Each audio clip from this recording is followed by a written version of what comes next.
Tumong og tinguha sa saad nga mapalambo ang atong mga mag-uuma ug makatukod sila og panginabuhian nga mulungtad.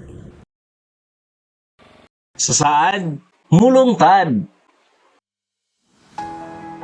Dako kay mig kalipay nga niabot dinhi ang saad kay tungod adunay nahatag sa mo nga mas maayo nga panginabuhian.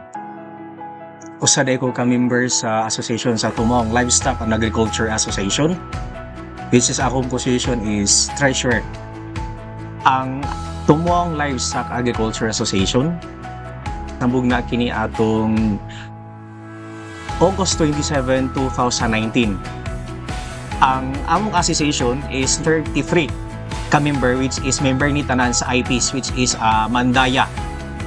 Ang unang gihatag sa mua is 6 bags nga fertilizer o 1 bag nga corn seed. Matag usa ka membro. Ikaduha pud siya ang layered chicken nga wala pa gyud ni nag-exist sa among community sa municipality of Tarragona. So kanhi wala mi nasay kung unsaon pag-atiman sa layered chicken. Wala mi kabalo sa pag-handle ani nga type sa manok. Kaya ang among nasayran is ang native chicken. Sugod sa paghatag ato September 25, 2023 hangtod karon July 2024, ang na-produce nga itlog is 62,547 eggs. Ang gross income namo karon is naa sa 359,657. Ang net income namo is 239,589. Sa matag usa ka pamilya nga membro sa association is na aduna na mga additional source of income such as corn, tapos about ani po sa layer chicken.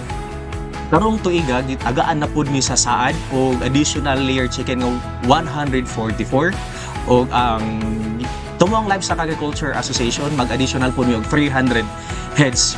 Kaya ang target namo is 1,000 heads by 2025. Ang Tumong Livestock Agriculture nagpasalamat sa Department of Agriculture SAAD program. Tungod kay nakasinati kami sa maayong pag-aktiman ug pag-amuma kanamo sa paghatag sa project nga naghatag dugang panginabuhian.